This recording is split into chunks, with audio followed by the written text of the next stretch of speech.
고린도전서 11장 1절로 16절까지 한 절씩 교독하면서 읽겠습니다.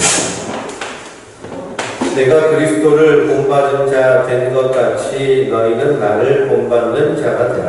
너희가 모든 일에 나를 기억하고 또 내가 너희에게 전하여 준 대로 그 전통을 너희가 지킴으로 너희를 칭찬하노라. 그러나 나는 너희가 알기를 원하노니 각 남자의 머리는 그리스도요 여자의 머리는 남자요 그리스도의 머리는 하나님이시라. 모든 남자로서 머리에 무엇을 쓰고 그들아의 하나님 자는 그 머리를 욕되게 하는 것이요 모든 여자로서 머리에 쓴 것을 벗고 기도나 예언을 하는 자는 그 머리를 욕되게 하는 것이니 이는 머리를 민 것과 다름이 없으리라. 만약 여자가 머리를 가지지 않고 욕될 것이요 만약 하나가 믿는 것이 여자에게 부끄러움이 되거든 다를지니라. 남자는 하나님의 형상과 영광이 그 머리를 마땅히 가리지 않거니와 여자는 남자의 영광이니라.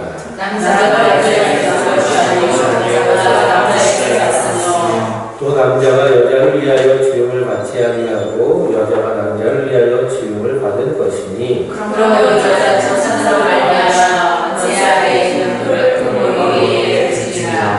그러나 주 안에서 남자 없이 여자만 있지 않고 여자 없이 남자만 있지 아니하니라. 이는 여자가 남자에게서 난 것 같이 남자도 여자로 말미암아 났습니다. 그리고 모든 것은 하나님에게서 났느니라. 너희는 스스로 판단하라. 여자가 머리를 가지지 않고 하나님께 기도하는 것이 마땅하냐. 만일 남자에게 긴 머리가 있으면 자기에게 부끄러움이 되는 것을 본성이 너희에게 가르치지 아니하느냐. 만일 여자가 긴 머리가 있으면 자기에게 영광이 되나니 긴 머리를 가진 것을 대신하여 주셨기 때문이니라. 문제는 생각을 가져가라 할지라도 우리에게 하나님의 모든 교회를 이렇게 하라 없느니라. 아멘. 할렐루야. 하나님께서 주시는 은혜와 평강이 우리 성도님들 위해 충만하시기를 주님에게 축원드립니다. 오늘 고린도전서 11장 말씀을 통해서 성찬에 대해서 함께 은혜를 나누도록 하겠습니다. 고린도전서 10장에서 31절에 너희가 먹든지 마시든지 무엇을 하든지 다 하나님의 영광을 위하여 하라 라고 말씀하고 있습니다.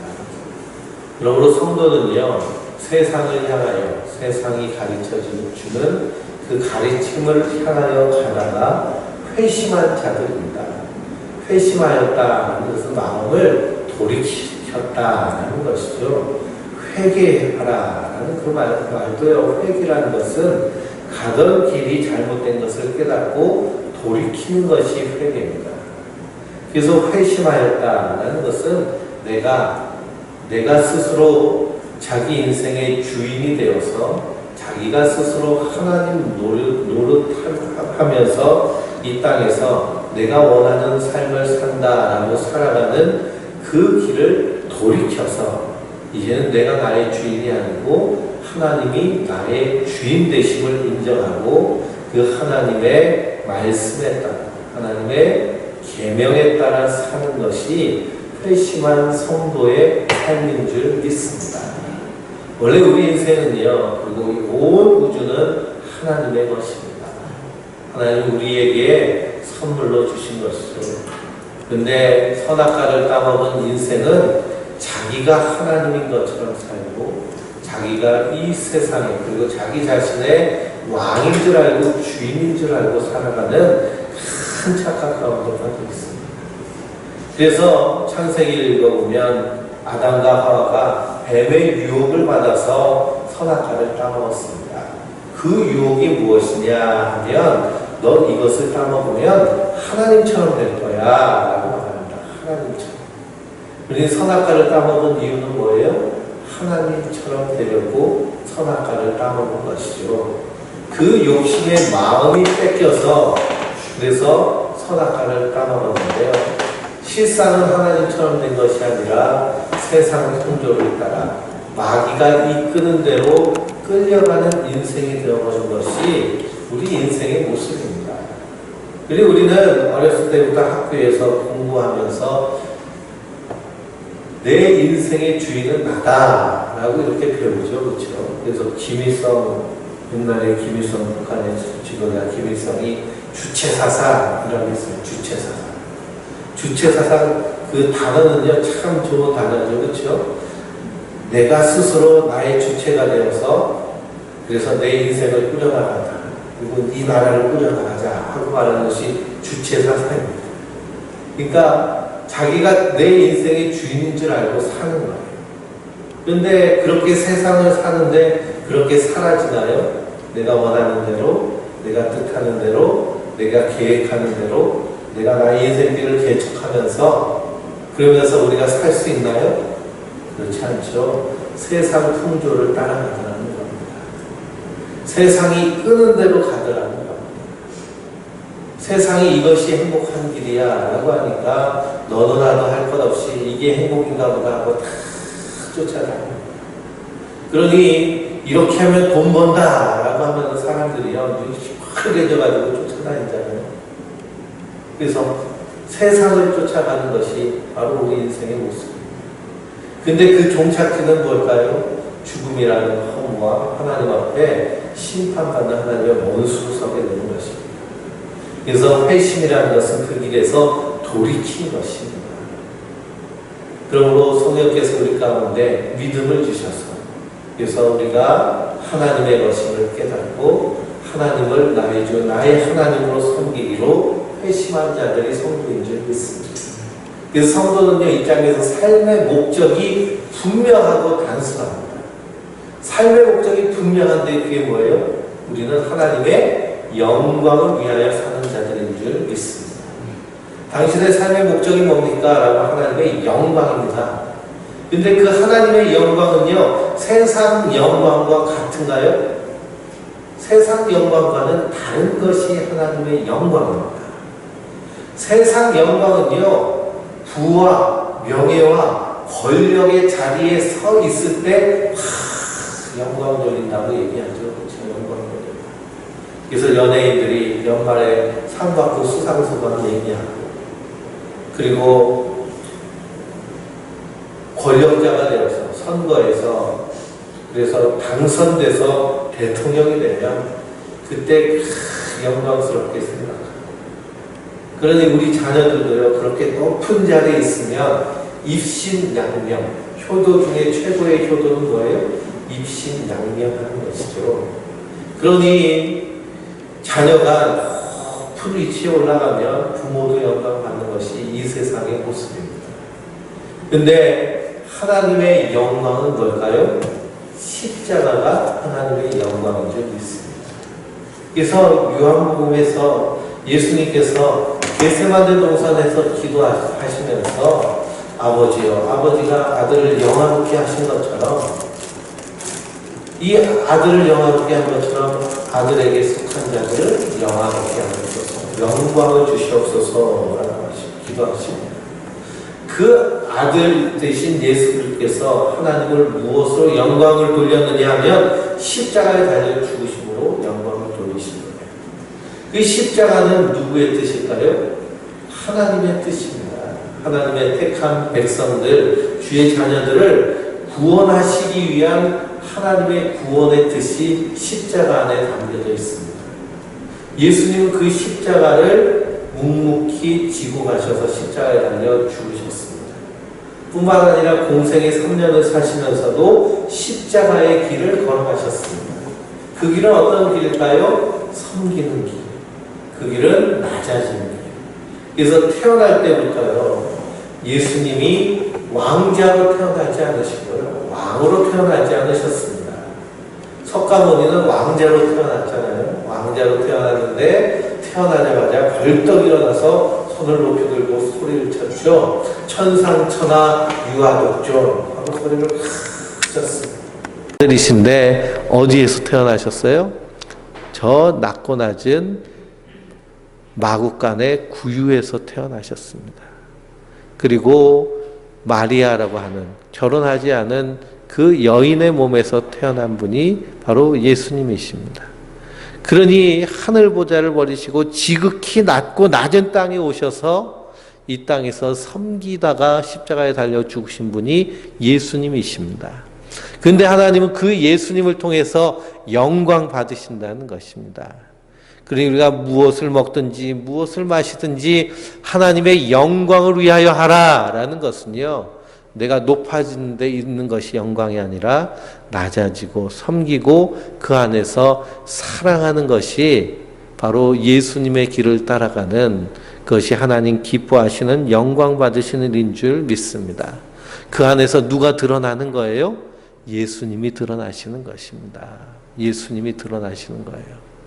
어떤 사람은 헌신적으로 낮아져서 섬기는 사람들이 있죠. 마더 테레사 같은 사람이라든지 안 그러면 슈바이처 같은 사람은 아주 오지에 들어가서 인도에 들어가서 평생을 헌신적으로 빈민을 위해서 병자를 위해서 수고한 사람입니다. 근데 그 영광도 사실 누가 받아야 돼요?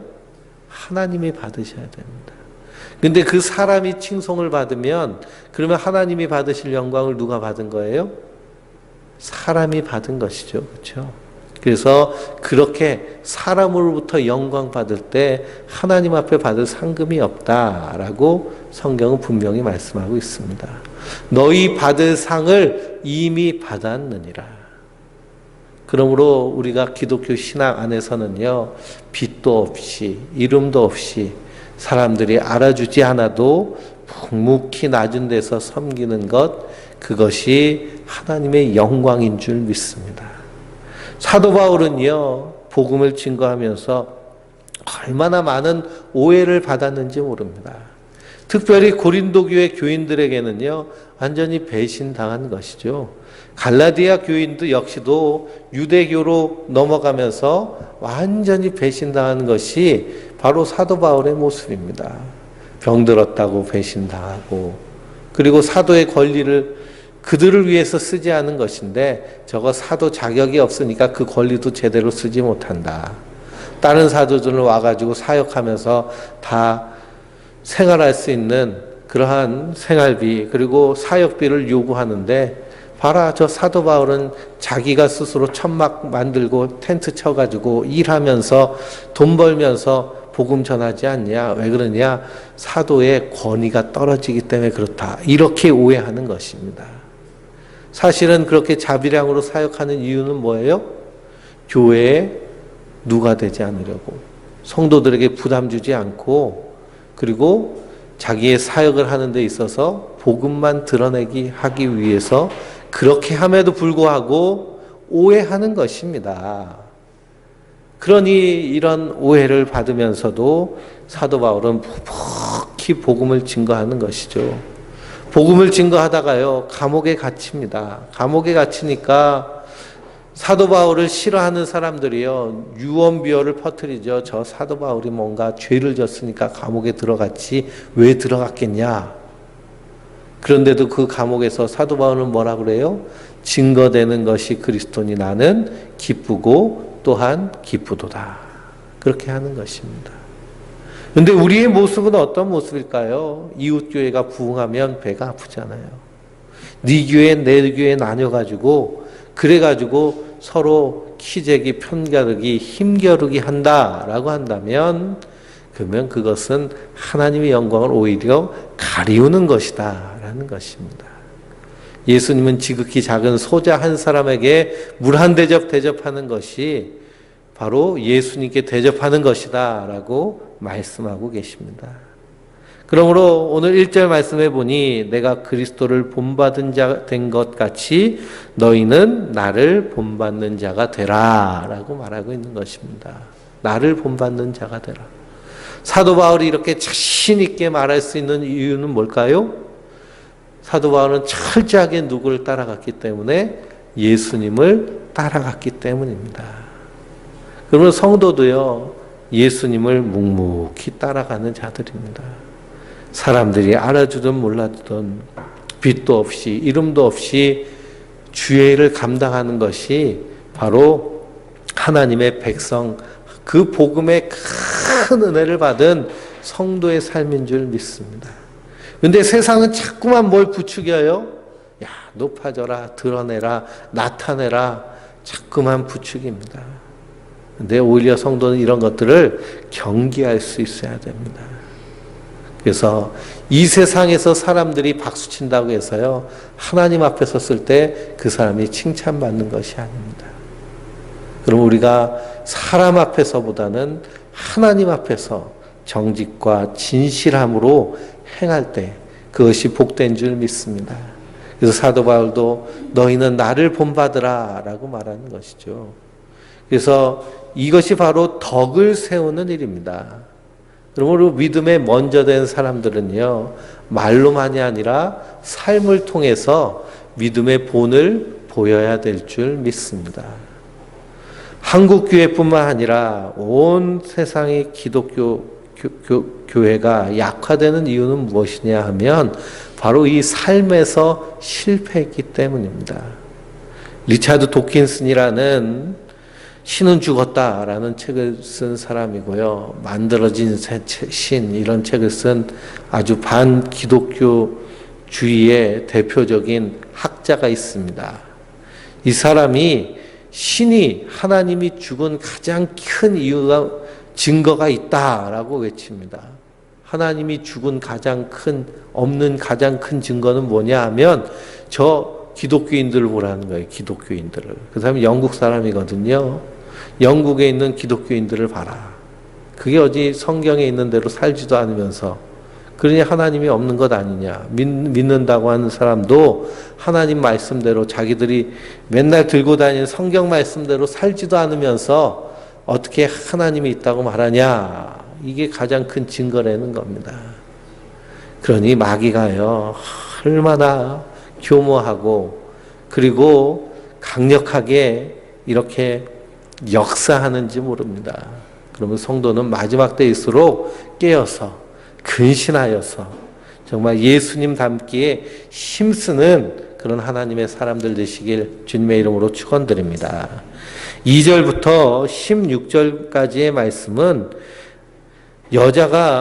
여성이 교회에 와서 예배 드릴 때 머리에 수건을 쓰는 것에 대하여서 말합니다. 머리에다 이렇게 하얀 거 뒤집어 쓰고서는 하는 사람들이 있죠. 천주교회가 그렇게 합니다. 미사를 하는데요. 미사할 때 이 수건을 뒤집어 쓰고 이렇게 미사를 합니다.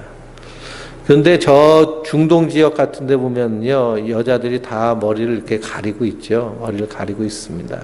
그래서 자기의 머리를 드러낸다라는 것은 이것은 음란한 일이다라고 이렇게 받아들이는 전통이 있습니다.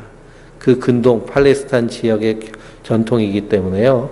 머리를 드러내는 것은 누가 하는 일이었느냐 하면 저 신전에서 일하는 여자들이 하는 일이 머리를 드러내고 자기의 아름다움을 드러내는 것. 그래서 그 일반 여성들은요, 머리를 이렇게 다 가리고 다녔습니다. 근데 이 고린도 교회 안에 기도하면서 머리에 이렇게 수건을 쓰지 않는 그런 일이 있으니까 거기에 대해서 이제 한마디 한 것이죠. 이게 한국 교회 전통에는 맞지 않고요. 시대가 발전하면서 남녀가 서로 평등한 세상이 되었기 때문에 이 말씀에 대해서 우리가 어떻게 받아들이면 좋으냐 하면 베드로전서 3장을 읽어보면 이 말씀을 우리가 이해하기가 더 쉽습니다. 베드로전서 3장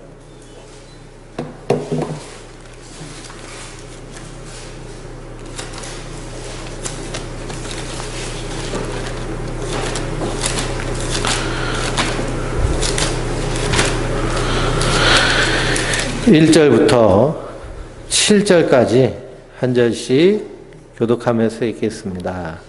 아내들아 이와 같이 자기 남편에게 순종하라. 이는 혹 말씀을 순종하지 않는 자라도 말로 말미암지 않고 그 아내의 행실로 말미암아 구원을 받게 하려 함이니 너희의 두려워하며 정결한 행실을 봄이라. 너희는 단장은 머리를 꾸미고 금을 차고 아름다운 옷을 입는 외모로 하지 말고 오직 마음에 숨은 사람을 온유하고 안정한 심령에 썩지 아니할 것으로 하라. 이는 하나님 앞에 값진 것이니라. 전에 하나님께 소망을 두었던 거룩한 부녀들도 이와 같이 자기 남편에게 순종함으로 자기를 단정하였으니 사라가 아브라함을 주라 칭하여 순종한 것 같이 너희는 선을 행하고 아무 두려운 일에도 놀라지 아니하면 그의 딸이 된 것이니라. 남편들아 이와 같이 지식을 따라 너희 아내와 동거하고 그를 더 연약한 그릇이요 또 생명의 은혜를 함께 이어받은 자로 알아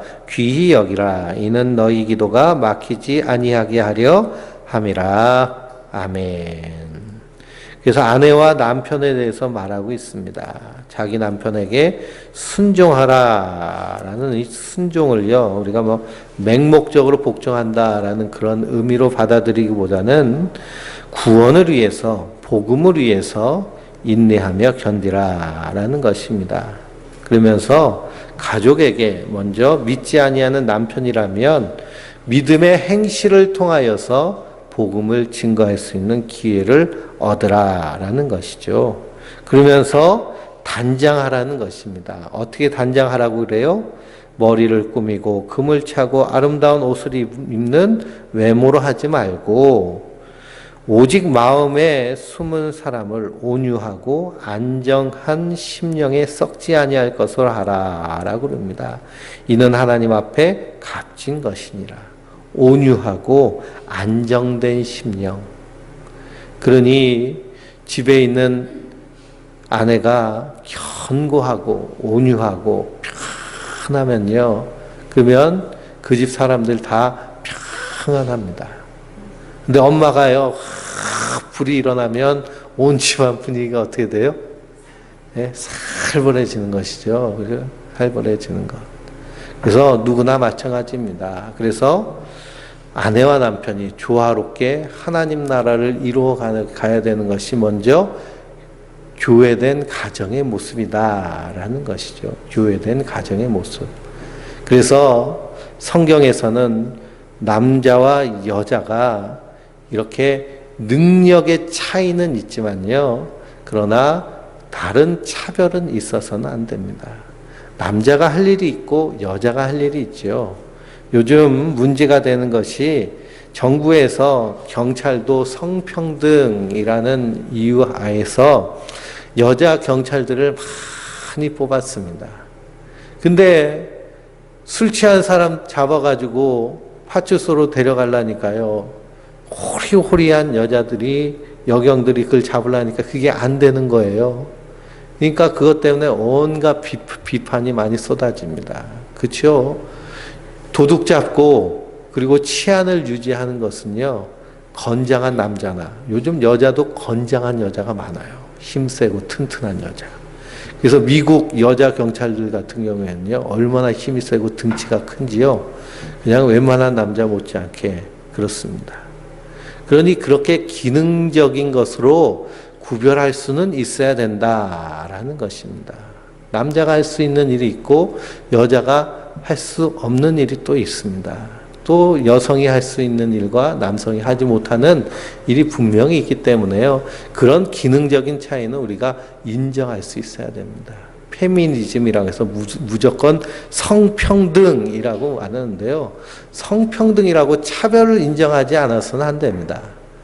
그렇게 되면은요, 남녀 차별이 없어야 된다 그러면은 여자도 다 군대 가야 되잖아요. 그렇죠? 그러니까 그렇게 페미니즘을 주장하는 사람들을 보고 여자들도 군대 가라라고 말하는 사람이 있습니다. 그럼 남자 보고 뭐라 그래요? 그럼 니들이 애 낳아라 그럽니다. 그럼 또 남자는 뭐라 그래요? 니들은 결혼도 안 하고 애도 안 낳지 않냐 그렇게 말합니다. 이것은 우리가 싸워서도 안 되고요, 닭이 먼저냐 계란이 먼저냐 이런 얘기가 돼버린 것이기 때문에 우리가 그 차이는 인정하지만 차별되어서는 안 되고 조화롭고 균형 잡히게 그렇게 하나님의 교회를 세워나가야 될 줄 믿습니다. 그리고 초대교회 때나 현대교회 때나 교회에 모이는 인원 중에 대부분이 사실은 누구예요? 거의 80%는 여성들이 많이 있습니다. 여성들이 신앙생활 열심히 하고요, 더 헌신적입니다. 예수님의 제자들 12명이 남자라고 할지라도요, 그 뒤에서 뒷바라지를 하는 사람들은 다 누구였어요? 여인들이었습니다. 마리아, 막달라 마리아, 마리아들이 많았잖아요. 그렇죠? 마르다도 있고 이렇게 뒷바라지하는 여인들이 있었기 때문에 예수님이 사역을 하실 수 있었습니다. 안 그러면 아무도 뒷바라지 하는 사람이 없는데요. 어디서 뭘 먹고 하겠어요. 그러니까 예수님 목수하면서 할 수밖에 없는데 3년 동안 공생의 기간을 하면서 그렇게 열심히 섬기는 여인들이 있었기 때문에 그 사역을 감당할 수 있었던 겁니다. 근데 시대가 그 2000년 전의 사회에서는 여성이란 사람 수에도 안 셀 정도로 그렇게 비참한 처지에 놓인 것이 여성의 모습이고, 이 인류의 역사 가운데도요, 여성들이 사실 대접받는 시대는 얼마 되지 않았죠. 얼마 되지 않았기 때문에 그렇습니다. 그래서 우리 그리스도 안에서 성경은요, 2000년 전에 쓰여진 얘기인데, 여기서 혁명적인 것은 뭐냐? 남자와 여자가 구별이 없고, 종과 상전이 구별이 없고, 가난한 자와 부유한 자나 자유자나 매인자나 다 한 형제, 한 자매, 그리스도 안에서 하나로 선언하고 있습니다. 그러니 교회 안에 오면요, 교회 안에 오면 종도 있고요, 그리고 종 주인도 있고, 남자도 있고, 여자도 있고. 그래서 한국 초대교회도요, 한국 초대교회도 우리가 숭동교회 이야기를 아마 여기 기록되어 있어서 기억하셨을지 모르겠는데, 그 선교사가 백정들에게 복음을 증거해가지고요, 백정이 교회에 나왔습니다. 백정이 교회에 나왔더니 양반들이요, 백정하고 어떻게 함께 교회를 다니냐 하고서는 뛰쳐나갔어요. 근데 다시 합쳐져서, 그래서 신분의 차이가 없어지는 그런 모습들이 교회 안에서 일어나는 것, 이것이 교회입니다. 이것이 교회예요. 교회 안에서 누가 높고 낮고 이런 것 구별이 된다면요, 그러면 그것은 교회가 아닙니다. 그래서 하나님의 교회는 그리스도 안에서 한 형제고 한 자매인 줄 믿습니다. 그래서 서로 귀하게 여기며, 그리고 하나님 앞에서 우리가 우리의 마음을, 외모를 단정하기보다는 우리의 심령을 더 아름답게 단정하고, 그렇다고 막 외모는 막 해고 다녀도 될까요? 막 머리가 산발이 돼가지고, 그냥 쓰레빠 신고서는 예배당 오면 스스로도 이렇게 덕이 되지 않고요, 본이 되지 않습니다. 그래서 단정하고 단정한 모습으로 주님 앞에 나와야 될 줄 믿습니다. 17절부터 우리 끝까지 한 절씩 교독하면서 읽겠습니다. 고린도전서 11장 17절입니다. 내가 명하는 이 일에 너희를 칭찬하지 아니하느니 이는 너희의 모임이 유익이 못되고 도리어 해로움이라. 먼저 너희가 교회에 모일 때 너희 중에 분쟁이 있다함을 듣고 어느 정도 믿거니와, 너희 중에 파당이 있어야 너희 중에 옳다 인정함을 받는 자들이 나타나게 되리라. 그런즉 너희가 함께 모여서 주의 만찬을 먹을 수 없으니, 이는 먹을 때에 각각 자기의 만찬을 먼저 갖다 먹음으로 어떤 사람은 시장하고 어떤 사람은 취함이라. 너희가 먹고 마실 집이 없느냐? 너희가 하나님의 교회를 업신여기고 빈궁한 자들을 부끄럽게 하느냐?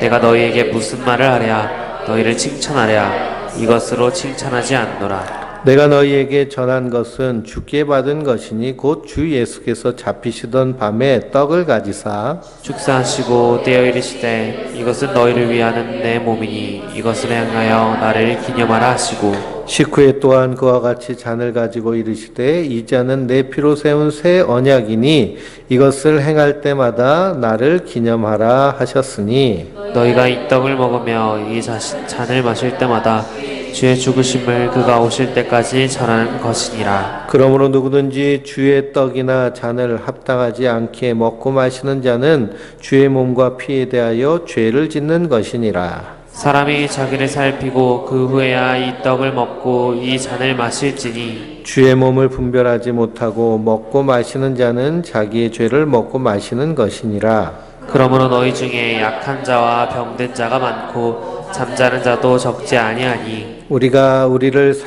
살폈으면 판단을 받지 아니하니와 우리가 판단을 받는 것은 주께 징계를 받는 것이니 이는 우리로 세상과 함께 정죄함을 받지 않게 하려 하심이라. 그런즉 내 형제들아 먹으러 모일 때에 서로 기다리라.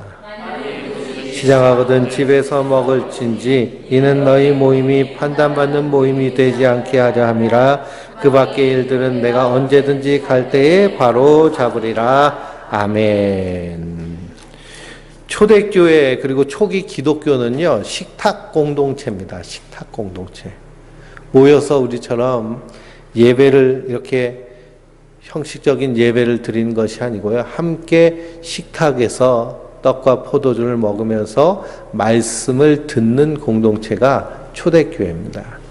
그러니 교인들이 다 모여가지고요. 그래서 이제 예수님이 떡을 떼주시고 잔을 나눠주셨듯이 서로 떡을 떼고 잔을 나눠서 먹고 마시면서 함께 식사하면서 말씀을 듣고 교제하는 공동체가 바로 초기 기독교의 모습입니다. 근데요, 이렇게 하다 보니까 문제가 생겼어요.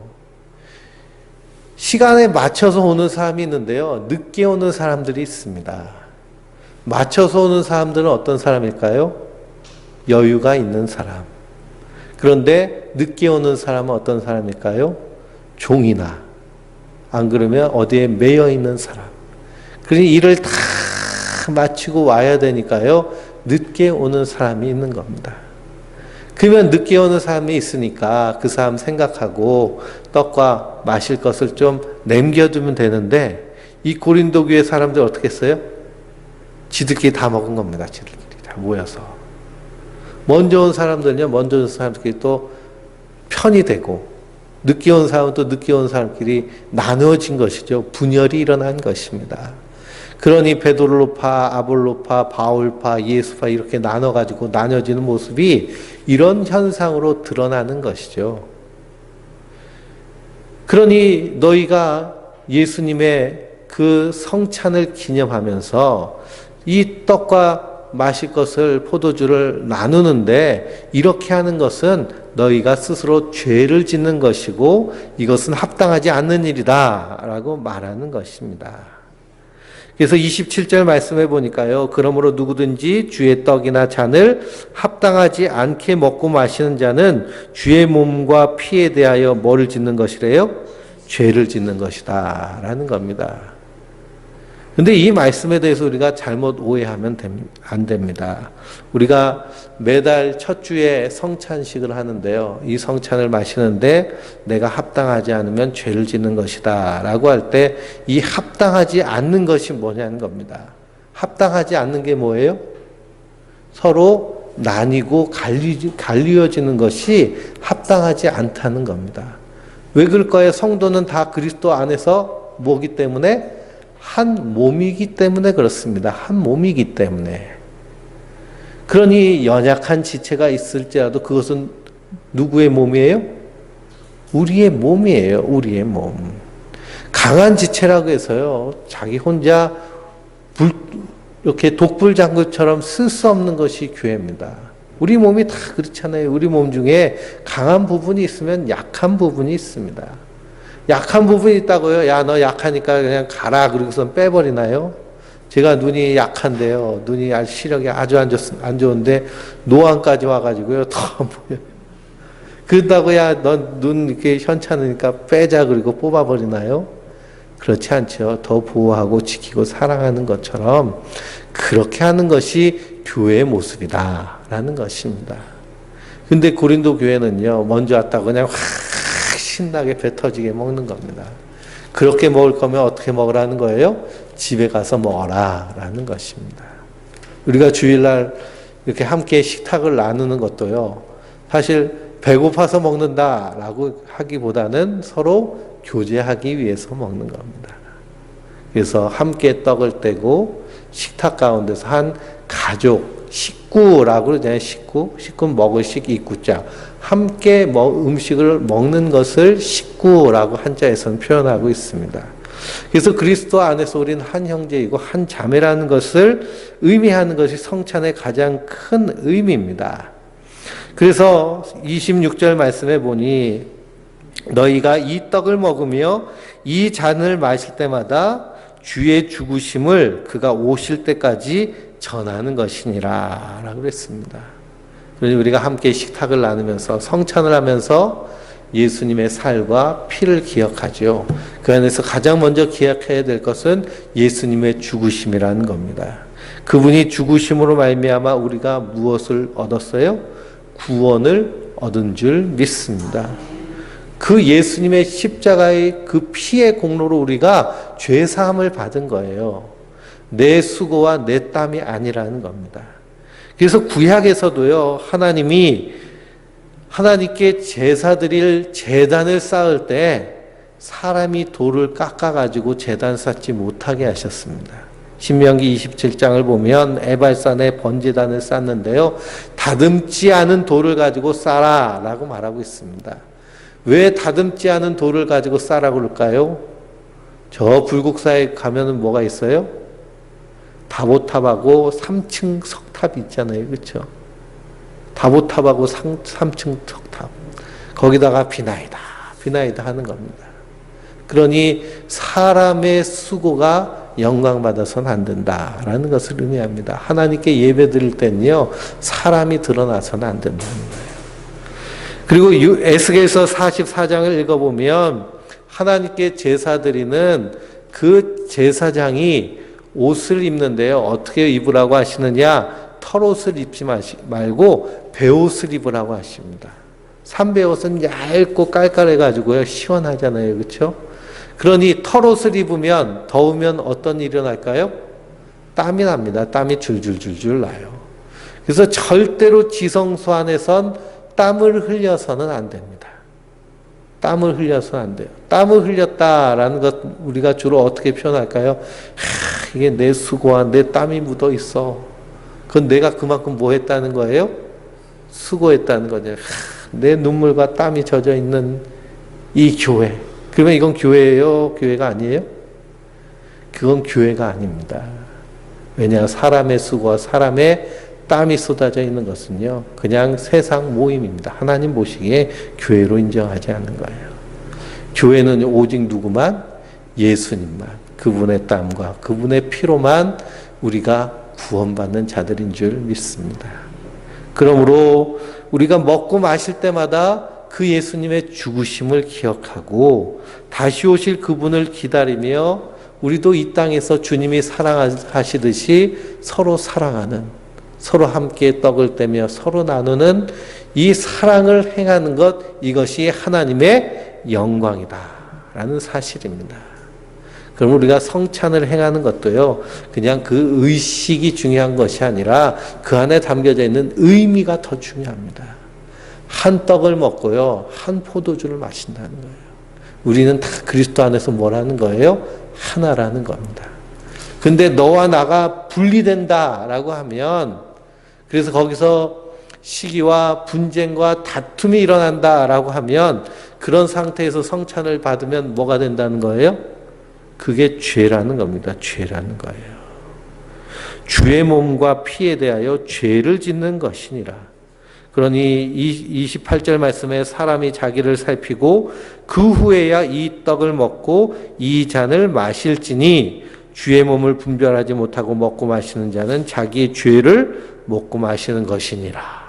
엄청나게 무서운 말을 하고 있는 거죠, 사도 바울이. 그만큼 그리스도 안에서 우리가 함께 먹고 마시는 것이 귀하고 중한 일이다라는 것입니다. 우리가 성찬식에서 마시는 성찬뿐만 아니라요, 우리가 함께 식탁을 나누고 그리고 함께 교제하는 것, 이것이 다 귀하고 중한 줄 믿습니다. 절대로 너와 내가 나눠서는 안 되고요, 편이 갈려서는 안 됩니다. 근데 수많은 교회가 편 갈려서 이 편, 저 편에서 싸우는 모습이 있다면 고린도전서 오늘 11장 이 말씀을 읽으면서요, 회개해야 됩니다. 목회자들끼리도요, 학교가 서로 나뉘어져 가지고 싸우고 편가르고 하는 모습들이 그냥 뿌리 깊게 자리 잡은 그런 곳들 참 많이 있습니다. 그것이요, 하나님 절대 기뻐하지 않으십니다. 왜 그러냐? 우린 한 형제이고 한 자매이기 때문이죠. 그런 아름다운 사랑이 바로 하나님 기뻐하시는 그런 교회의 모습인 줄 믿습니다. 그래서 성찬의 의미도 바로 하나됨의 의미를 말씀하고 있는 것입니다. 그래서 우리가 한 달에 한 번 성찬을 먹고 마실 때마다 우리가 그리스도와 한 몸이다라는 사실을 기억하시기 바랍니다. 그리스도와 한 몸인 자. 그래서 우리도 이 땅에서 예수님 닮기를 힘쓰는 자. 그래서 우리 주변에 믿지 않는 사람들 향해서 야, 예수 믿는 건 이런 거야 라고 보일 수 있는 그러한 우리의 삶 가운데 예수님의 형상이 드러나는 그런 아름다운 사랑의 모습으로 하나님의 영광이 되는 그런 복된 성도님들 되시길 주님의 이름으로 축원드립니다. 우리 찬양하고